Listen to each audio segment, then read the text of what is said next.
Hi guys, I'm Craft Queen Ivy. Welcome to my channel. Today we're doing crochet basics and we are going to be learning how to hold our yarn and hook.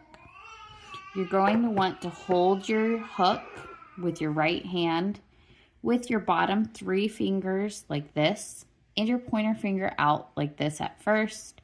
And you use your pointer finger to sort of hold onto your yarn here or just onto the hook, and your thumb to give you support here, like so. You're going to be holding the yarn in your other hand, the one that's attached to the ball, in the similar manner with your 3 fingers grasping and your thumb to provide tension.